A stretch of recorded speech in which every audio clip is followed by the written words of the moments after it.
భక్తజనులకు నమస్కారము. శ్రీ గణేశాయ నమః. శ్రీ సరస్వత్యై నమః. శ్రీ పాదవల్లభ నృసింహ సరస్వతి శ్రీ గురు దత్తాత్రేయాయ నమః. శ్రీ దత్తదర్శనం గ్రంథంలోని 4వ సంపుటి అలర్క చరిత్ర నుండి 12వ అధ్యాయం నివృత్తి. ఆ సంగీతం విని నివ్వరపోయాడు రాజు. రాణి సంగీత నిధి అని ఇదివరకే తెలుసు. ఆమె రసవత్తర గీతాలు పాడి తనను అలరింప చేయటం కొత్త కాదు. ఆ గీతాలకు రాళ్లు కరిగినంత పని కావడం కొత్త కాదు. కానీ ఈ కంఠంలో, ఈ సన్నివేశంలో ఉన్న ఉన్మాదకత అందులో ఏది? హృదయ గ్రంథులలో ఎవరో చెయ్యి పెట్టి బడబడా కెలుగుతున్నట్టుంది పాట వింటుంటే. ఈ పాటలోంచి ఏదో ఆధ్యాత్మిక సుధావర్షం కురుస్తున్నట్టుంది. చిత్తం అప్రయత్నంగా ప్రసన్నము ఏకాగ్రమే కాక అంతర్ముఖం అయిపోయింది. ఆ వ్యక్తి ఆ రాజు కాకపోతే ఆ నివ్వరపాటులోంచి తేరుకోవడానికి కొన్ని నెలలు పట్టి ఉండేది. అతనికి చిత్తం ప్రశాంతంగానూ నిర్మలంగానూ ఉంది. కానీ రాజ్య భవిష్యత్ ఏమిటన్న ప్రశ్న మాత్రం కొండంత భారంగా ఆ మనస్సు మీద నిలిచే ఉంది. అడుగులు బరువుగా పడుతూ ఉండగా నడిచి వస్తున్న ఒంటరి రాజును చూసి పాట ఆపి అనురాగపూర్ణమైన స్వాగతం నెరపింది రాణి. రాజు మౌనంగా కొంతసేపు ఉండి సూటిగా ప్రశ్నించాడు. దేవి, 3 పిల్లలకి పేర్లు పెట్టినప్పుడల్లా నువ్వు నవ్వావు. ఎంత ఆలోచించినా కారణం తెలియటం లేదు. తెలుసుకోవాలని ఉంది. అతని గాంభీర్యాన్ని చూసి ఆమె అప్పటికే భయంగా ఒదిగి ఉంది. ఆవిడ ఏమీ మాట్లాడలేదు. మళ్ళీ మహారాజే మాట్లాడాడు. అందుకే 4వ వాడికి నిన్ను పేరు పెట్టమన్నాను. తమ ఆజ్ఞను శిరసా వహించాను. కానీ క్షత్రియ కుమారుడికి, వీరపుత్రుడికి, భవిష్యత్ చక్రవర్తికి పేరు సార్థకంగా లేదని ప్రభువుల అభిప్రాయం అనుకుంటాను. మా అభిప్రాయం ఏమిటి? దేవి, నీకది సబబుగా ఉందా? ప్రభువు, తమరు మన్నించాలి. తమరు పెట్టిన పేర్లు ఎలా సార్థకాలో నాకు తెలియటం లేదు. పోనీ సార్థకాలు కాదని ఎలా అంటావు? ప్రభు, ఇప్పటికే తమకు కోపం తెప్పించాను. దేవి, నీ బుద్ధిశక్తి వల్ల అనేక చిక్కులు గడిచి బయటపడ్డాం మేము. నిన్ను అవమానించాలని ప్రశ్న వేయటం లేదు. ప్రభువుల ఈ మాటలే కోపానికి చిహ్నం. ఇతరుల విషయంలో అయితే అంతే కాదనం. కానీ దేవి, నువ్వు మా అంతరాత్మవు. ఇంకా స్తోత్రవాక్యాలు పలకనీయకు.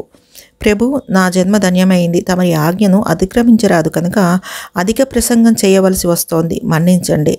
ఇంతకు పెద్దవాడిని విక్రాంతుడన్నారు కదా, మీరు విక్రాంతుడని పేరు పెట్టింది ఎవరికి? ఎవరికేమిటి? పుట్టినవాడికి. అదే, పుట్టిందెవరు? దేహమా, ఆత్మ? రెండూ అయితే అందులో మీరు పేరు పెట్టింది ఎవరికి? ఇది నేను ఆలోచించలేదు దేవి. ప్రభు, క్రాంతి అంటే ఒక చోటు నుంచి మరో చోటుకి వెళ్ళటం కదా. ఈ పేరు దేహానికి అనుకుందామంటే అది జడం, కదలదు. దానికి క్రాంతి అతగదు కనుక ఆ పేరు దానికి సార్థకం కాదు. పోనీ ఆత్మకే అనుకో. ఆత్మ సర్వవ్యాపి, అది సర్వాత్మకం. ఒక వస్తువు ఒక చోటు నుంచి మరొక చోటుకి వెళ్ళగలుగుతోందంటే అది ఒక చోటు నుండి మరొక చోట లేదన్నమాట. మరి ఆత్మ సర్వవ్యాపి కనుక అది ఒక చోటు నుండి మరొక చోటుకి వెళ్ళే అవకాశమే లేదు. కనుక విశ్రాంతి అనేది ఆత్మకు కూడా సార్థకం కాదు. దేవి, నిజమే. పోనీ రెండో పేరైనా నచ్చి ఉండాలి కదా. ప్రభు, క్షమించండి. వాణ్ణి సుబాహువు అన్నారు మీరు. ఎవడి విషయంలోనైనా చైతన్యం లేని కళేబరానికి మనం అసలు పేరు పెడతామా? సుబాహు అనో, వామనబాహు అనో, మరోటో. నిజం, ఆత్మ విడదీసి చూపలేనిది కనుక అవయవరహితం కనుక దానికి బాహువులు లేవు. ఇక సుబాహువు ఎవరు? దేవి, ఒప్పుకుంటున్నాం. ఆ పేరు కూడా సార్థకం కాదు. మరి 3వ పేరైన పోనీ అంతఃశత్రువులను సంహరించే తపస్వి అనే అర్థంలో అయినా నీకు నచ్చలేదా? రాణి ఫక్కున నవ్వింది. అదే నవ్వు, సభలో నవ్విన నవ్వు. అంతలో ముఖం గంభీరంగా పెట్టుకుని, క్షమించండి ప్రభు, శత్రువు ఎక్కడున్నాడు? ఎవడికున్నాడు? జడానికి శత్రువు ప్రసక్తి లేదు కదా. ఇక ఆత్మ అంటారా? అది ఏకమేవా ద్వితీయం. ఇక రెండో వాడేటి జయించడానికి? ఇక ఉన్నవాడొక్కడు నిత్యుడు. వాడికి మరణం లేదు, జర లేదు, జన్మం లేదు. ఇక మర్దనం ఎట్లా కుదురుతుంది? దేవి, నువ్వు చెప్పింది నిజం. నాకు ఈ ఆలోచనే రాలేదు. కానీ అంత మాత్రం చేత అంత వెకిలిగా నవ్వటం ప్రభు, క్షమించండి, తగదు. నిజంగా తగదు. నా వల్ల మీకు కూడా తీరని అవమానమైపోయింది. నన్ను నరికినా ఆ పాపం పోదు. కానీ తమ వంటి మహావిద్వాంసులే, శాస్త్ర విశారదులే ఇలా అనాలోచికంగా వ్యవహరిస్తుంటే, ఆస్థాన విద్వాంసులంతా దీన్ని ఆమోదిస్తుంటే, లోకమంతా దీన్ని హర్షిస్తుంటే ప్రభు, నేనేం చెయ్యను? ఏమిరా ఈ మాయలీల అని నాకు నవ్వు నెట్టుకొని వచ్చేది. ప్రభువులు ఏ శిక్ష వేసినా ఆనందంగా స్వీకరిస్తాను. దేవి, ఇది న్యాయస్థానం కాదు. ఇది అభియోగాలకు శిక్షలకు చోటు కాదు. ఇప్పుడు మా పని కూడా అది కాదు. అదలా ఉంచు. మరి వ్యవహారార్థం ఏదో పేరు పెట్టే పని లేదంటావా? ఎందుకంటాను ప్రభు. అలాంటప్పుడు వ్యవహారార్థమే మేము పేర్లు పెట్టామని ఎందుకు సమన్వయించుకోరాదు? వ్యవహారార్థం ఏదో పేరు పెట్టాలి. అది సార్థకం కావాల్సిన పని లేదు. అంతేకాదా? అది నిజమైతే అర్థంతో నిమిత్తం లేనప్పుడు ఏ పేరైతేనేమి. అందుకే నేను అలర్కుడని అన్నాను. దేవి, నీవు బుద్ధిశాలివి, వివేకివి. నువ్వు చెప్తే సత్యం, జ్ఞానం గ్రంథాలకు, చదువు బోధలకు, వాదాలకు మాత్రమే ఉపయోగిస్తోంది. మాకు జీవితానికి అన్వయించుకోవడం అన్న ఆలోచనే లేదు.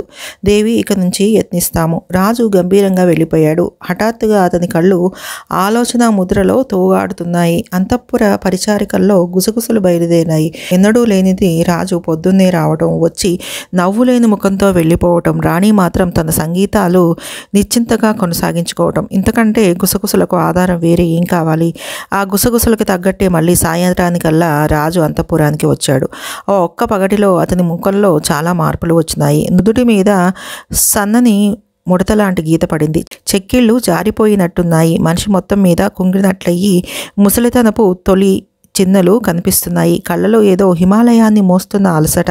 ఇది రాజు వాలకం. ఈ వాలకంతో అంతఃపురానికి వచ్చాడు. మహారాణి అప్పుడే కొత్త పాట మొదలు పెడుతోంది, పిల్లవాడిని ఆడించడం కోసం.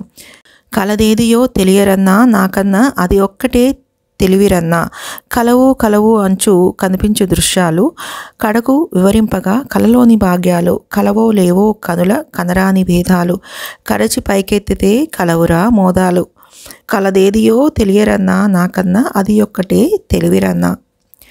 12వ అధ్యాయం సంపూర్ణం. సద్గురు శ్రీపాద అరవింద అర్పణమస్తు. శుభం భవతు.